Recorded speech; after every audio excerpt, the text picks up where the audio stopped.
So where I live, it is 1,000,000 degrees today, or at least it feels like it's 1,000,000 degrees, and it was 1,000,000 degrees yesterday as well. I want to do my makeup because I want to look hot, but I don't want to be hot, and I don't want to spend a lot of time and effort like doing all that much. So I was like, maybe I should just film what I'm gonna do, because maybe that will be interesting to some people. I am putting on over top of my moisturizer this Cicapair by Dr. Jart. This is a super classic product from the brand. I've over the years had many samples of and always loved. And then I discovered that I could get a really nice full size container of it through Amazon. And so I did. And this I use all the time. I love it. I love it as a go-to primer. And even though I have other primer options, now that I have this in my life again, like I always reach for this. This, I talked about in my last video. This is the About Face, the Performer Foundation. Let me explain. My obsession with this knows no bounds. It started out as a very meh experience for me and has quickly ascended into just like top product, top shelf territory. When I run out of this, because I will run out of it because I am using it up, I will repurchase it. I do like it that much. The product itself is just so nice, and I love how it wears on me, and it's a perfect,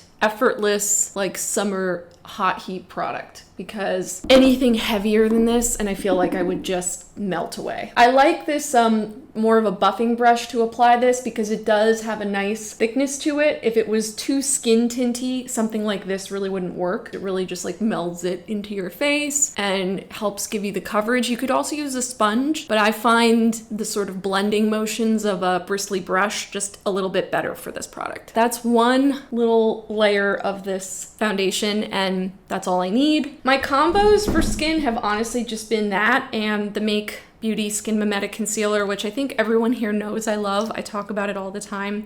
It is my favorite concealer, and I really like how it pairs with the Performer Foundation. They're so in sync together as products. And I'm using the shade because I have a few shades of this right now. This is O2 Fair Neutral. That's usually my go-to shade unless I want to do a brightening effect. And if I do want to do that, then I'll use O1 Fair Neutral, which I think is their lightest shade. The Make concealer range, unfortunately, is not that great. They could be a lot better. I would love to see them expand their shade range for that product because I love the concealer, but I just think that there's some nuance to the shades that they are missing right now that they could really benefit from an expansion. It is such a good concealer. It really is my favorite. Because it's so hot out, I'll just quickly brush on a little of this. This is from Phytosurgence. These are their bronzers. They're called the Spectral Sunlight Cream Bronzers, and I have two shades. I have shade 3, which is this one, Golden Warmth, and I have shade 4, Rosy Warmth. And Golden Warmth is usually my go-to kind of for this time of year because it's just a little more yellow toned bronzer for me. But Rosy Warmth is so pretty too. And I seriously just whack this onto my face because it's so subtle and it's so like melds into the skin that I don't really have to fuss with it too much. And it does exactly what I want it to do, which is just give me a little bit of warmth, just a little bit of warmth. I'm using this flat topped foundation brush to apply it. I've tried different brushes for it. Really, you just need something that's gonna pick up the product. And so any kind of denser, bristled brush, I think will do the job. Normally I would do eyes next, but I think I'm actually gonna go in with my blush next because I really wanna use this Huda Beauty. What is this called? This is the Coral Cutie Cheeky Tint blush stick. I got this in a advent calendar that was gifted to me. It is so pretty. It is so pretty. It is that super vibrant coral. I know Rhode just released their little cheek tints for summer and their like matching lip tints that are also really vibrant. This is giving me those same vibes, that like spicy marg bright coral vibe. So I wanted to use it in honor of the Rhode launch, which by the way, I did order something from that launch, but not this shade. I feel like it does really give you that like neon pop of color, but without looking so harsh. I'm just gonna put a little bit on here and here kind of go up on my face like that. And then you could use your fingers to blend it in, but I'm gonna use a brush because I'm not a heathen. So if you really wanted to kind of contain it, obviously you could use a smaller brush, but I'm gonna use something fluffier. Like, look at that. Do you see how pretty that is? That glow does not fade. I really like it. I really do. And it surprised me because I didn't think I was going to like it. I do wish it was a slightly stiffer formula, which is the reason that I'm curious to try the ones from Rhode, because to me, at least at first glance, those look like my perfect formula. Those look a little bit stiffer, and this is almost there. It's like formulation wise, if it was just like a teeny bit stiffer, I think it would be perfect. Am I glowing? Do I look like Penelope Featherington yet? Side note, I guess this is a two-parter. One, prior to season 3 coming out, I had never watched Bridgerton. It had never really pulled me in, but something about the Penelope Collin, Nicola Coughlan storyline really appealed to me, and so I decided, I was like, I'm gonna watch season 3. I'm just gonna jump right in. I can pick up what's going on. I don't need the backstory of seasons 1 and 2. I'm just gonna jump right in. And I loved it, to the point where you would think that I'm like a Bridgerton devotee at this point who's seen everything that anybody in that show has ever done. I'm not. But I did really like season 3. Somehow that newfound like Bridgerton obsession translated itself into me rejoining Threads. This is gonna be so cringy. Oh my god, I'm like cringing. I'm cringing just saying it. I've rejoined Threads. I didn't ever unjoin. I just kind of like got a Threads account, forgot about it, was kind of annoyed by it, and then found no reason for it in my life, and then all of a sudden my obsession with Bridgerton bridged its way into me posting on Threads, and now I freaking love Threads. I am a Threads fan, okay? I don't care if it's cringy. I'm telling you right now, I like being on there. I like being unhinged on there. I enjoy it. And I feel like it's a place where I can just be dumb and say dumb things. And it's okay. And everybody is welcome. And it's okay. I never got into Twitter before it rebranded and became X. And then once he who shall not be named bought it, I was like, you're not going to get me on that app. Like, forget it. But something about Threads, I don't know. It's just hitting right now. It's a thready summer. Okay? So anyway, hopefully I'm glowing like Penelope Featherington right now, because her cheeks were popping on that show. God, she's so beautiful. Nicola Coughlan, so pretty. All right. We're gonna do a little bit of setting because, as I said, it's very hot. You could wait to do this to the end, obviously. I usually layer it up, like I'll do a little now and then I'll do a little more.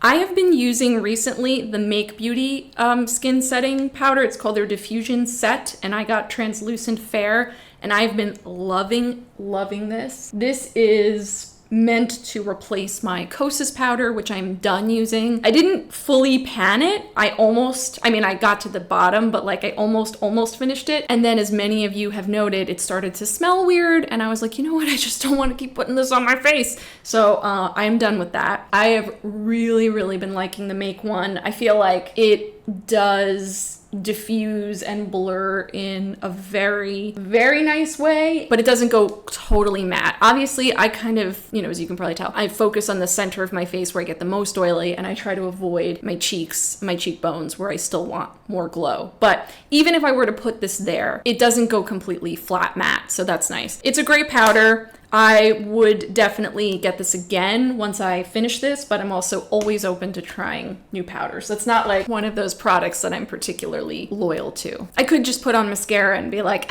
that's the tutorial, but I guess that would be kind of boring. I think I'm actually going to do something a little bit similar to a look that I posted on Instagram, and I'm going to use two things. Yeah, that's what I'm going to do. Okay, I'm committed now. This is a little quad. I think it's number 55 from Girlcult. This is from their most recent collection. It's a really cute little neutral quad with a pop of shimmer, and this shimmer is bananas sparkly. It is so pretty. Also gonna pair that with this single mauve shade. This is the Cream Clay Shadow in, what is it, M141. This is part of the the Vintage Goth collab with Jessica Haze. I love this blue. They really just nailed it with this blue. It is so beautiful. It's that pale cornflower blue that you can definitely like gray up and make grungier, or you can really make it more vibrant and poppy. It's so beautiful. So I'm gonna use that. I'm just gonna whack this on. I love saying that now. Whack it, whack it. Whilst I am doing that, let me tell you about my other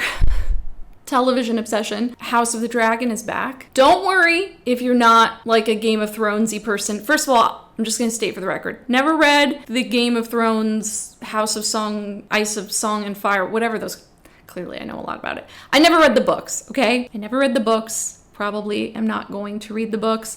I did watch Game of Thrones. Game of Thrones was fine. I mean, it certainly started strong, and then I feel like it kind of went slightly downhill, and then I just don't know. They got to the point where they had to leave the books behind because the books had stopped and do their own thing, and I think at that point they kind of lost their way. But anyway, it doesn't matter. I was okay with Game of Thrones. I enjoyed it, but I wasn't obsessed with it.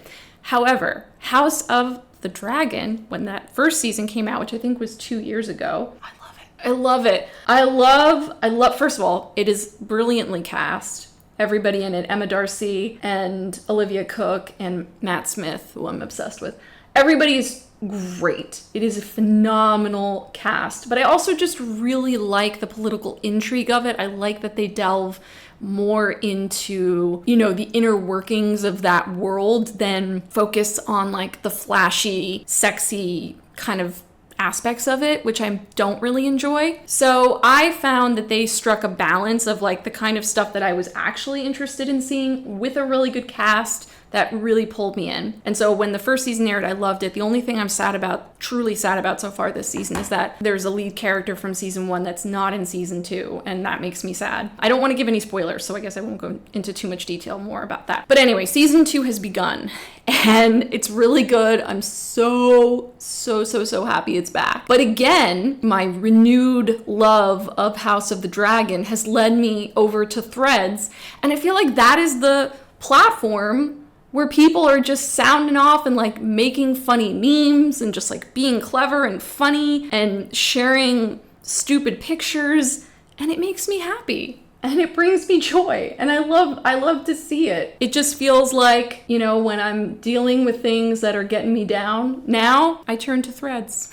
More than Instagram, I am turning to Threads for like entertainment and relief and stupid stuff. And anyway, this is not my plea to have you follow me on Threads. In fact, I would much prefer that you don't. I kind of like that it's like barely full of anyone that I know so that I can just be myself. I mean, if you must, I'm better than Basic Ivy over there as I am on all platforms now, but you don't have to follow me. And like I said, I'd kind of prefer if you don't. House of the Dragon is back. It's very good. I mean, it only just started, so hopefully it remains good, but I have a feeling it will. Now I'm going to go in with that Mob Beauty Clay Blue, and I'm just going to do that on my inner corner. I guess I'll zoom you in. These clay shades are so very, very, very nice. I am obsessed with the formula. I feel like the use case for them is endless. They are quite long lasting, despite the fact that they are like cream shadows, even on people with oily eyelids. I've heard that the use case for them is particularly good. You know, you'd be surprised how long they can last. And if you set them with powder, they won't budge. Like, they will really, really be good. They do allow for so much playtime. They blend so effortlessly, and they've been just so good at coming out with gorgeous, beautiful colors that make me want them. They're delicious. So I love them. I'm a big fan, and like I said, this blue has just been kind of like in my brain. I always want to use it. So you can see I just kind of faded that into the neutral shades. I am going to take a little bit of the sparkly shade and I'm going to edge that over the blue in the inner corner, and I'm just going to leave it there. I'm not going to do sparkle anywhere else. I basically did this exact look the other day and I loved it so much that I was like, you know what? Let's do that today. You, of course, because like I said, it's 1,000,000 degrees out, do not have to do something that's even quite this involved. Like, I would have probably been just as happy throwing on only mascara. I don't feel like that would make for the most interesting video, so we're doing a little bit more than that. We're doing better than basic today. You know, as I'm doing this, I'm reminded of one of my videos from last summer where I just went on a rant about the summer I turned pretty, which I was watching at the time for the first time, and I'm just remembering how, like, last summer I was just completely obsessed with that show, and how, of course, because there's no new season of that this summer because of the strike, I'm just obsessed with other television shows. I don't know why, it's weird. You would think that winter would be my big TV time, but there's so many shows coming out right now. Oh my God. And The Bear is coming back. I mean, I hope it's good. That's coming back. Be prepared for me to be talking on Threads about The Bear, because that's definitely gonna happen. All right, I'm taking the black and I'm using this brush, which I discovered through Jessica Haze. She uses this brush all the time, and it's from About Face. It's their angled liner brush, and I am obsessed with it. It really is that good. It's just the perfect shape and the perfect density to do really beautiful line work, because you can kind of like get thicker lines, but you can also feather it with the tip. I don't know if you can see. It makes it really easy. And it's the kind of thing I never would have known about if she didn't constantly use it, but I see her use it all the time. She uses it a lot with her cake liner. I was patiently waiting for them to restock it so that I could start using it too. So as you can see, I'm just doing a little bit of a wing, nothing too insane. I feel like in recent years, despite the fact that I had like a TV movie review blog for a long time, that I don't still have, but for more recent times, like I was kind of like embarrassed about my like love of television and felt kind of weird about it. I feel like there was a lot of feelings that came up around it in relation to having my son and wanting to make sure that he doesn't become too reliant on TV. There's this whole thing when you become a parent about screen time. Nobody ever shuts up about screen time and their opinions and views on it. It's quite annoying, actually. And so, I don't know, it started to make me feel weird about my own screen time and my own usage, and I've kind of just accepted the fact that I love TV and I'm never gonna not love TV, and it's certainly not my whole life, but it's okay to enjoy it, and it's okay to love it, and it's okay to enjoy stories and good acting and, you know, take pleasure in that. Like, there's nothing wrong with it. I'm just sick of feeling weird and like guilty about it, so I'm not going to anymore, is what I wanted to say. Like, I'm going to embrace the fact that I love TV. I do. And that's why it's fun to talk about it on Threads. I'm just getting a little bit of that blush back too. It's kind of fun to pair this like weird, kind of soft, slightly grungy eye with this very like hot coral blush. I don't know why. I think it's really fun. It's turning into a weird look, but I'm here for it. All right, let me put on some mascara and then we'll wrap this up. Not that long ago, I did a little lip reel on this plumping lip gloss by Mistine, which I think is a Thai brand. Don't 100% quote me on that, but I'm pretty sure it's a Thai beauty brand. I loved the gloss version of that lip product so much that I ended up getting one of their matte versions. This is in the shade V06. I forget what the name is. I feel like it had the word sunset in it. The fun thing about these is that they're basically glorified like fidget spinners. They're just really fun. This shade's really pretty. It's like that perfect kind of, you know, slightly rosy terracotta. It's a shade that I reach for all the time, and I love the formula, so I thought I would take this opportunity to show you. It's funny because on the tip, on the applicator, it really looks like it's going to be a gloss, but it is not. Oh, you see that? I'm going to take my finger and blend that out, and you'll see how it smooths out. That's all. That's all I'm going to do. That's it. Oh man, isn't that shade so pretty? I actually might take a little teeny tiny bit of this Mango People Cosmetics Multi-Stick in Cherry, and I'm just going to put that right at the center just to make it smidge redder right in the middle. Yeah, just to kind of give it a little bit more like right in the center. This is the finished look. If I can get my hair out of my mouth, this is the finished look. It's it's sort of what I had in mind. I feel like I kind of just ended up, quite honestly, just doing my makeup with you. It really isn't terribly themed. In fact, if I had to give this makeup tutorial a theme, it would be Ivy talks about threads and does her makeup. And it's probably less that, but it is still, I mean, it's still kind of like summer makeup, you know, because it's all pretty easy products that I feel like will actually last, and the blue does give me swimming pool vibes, kind of. So let's just all agree not to talk about the theming further, okay? It was fun. It was fun to kind of casually get ready with you and not think too hard about making a video. I think sometimes I overthink my content, and I feel like I have to have this really big idea or this really big theme in order to make a video, and I want to try to get out of my own head a little bit and worry less about it being perfect and more just like making things, because I know I really love videos where people are just chatting and doing their makeup. Personally, I enjoy those too, so I figured why not? I'll just make a get ready with me. I hope you're having a really good day. I hope maybe where you are it's not 90 million degrees, but you know, if it is, my good tidings to you as you battle the heat. And I would love to have you subscribe if you have not already done so. If it's your first time here, really nice to meet you. My name's Ivy. Glad you're here. I do talk a lot about makeup, and if you want to hear me talk about makeup more, stick around. I would love to have you. And I appreciate you watching this video. Do give it a like before you leave it. It's super, super, super helpful for me when you do that, and I love and appreciate those that do. And with all of that said, thanks for watching, and I cannot wait to see you in the next one. Bye.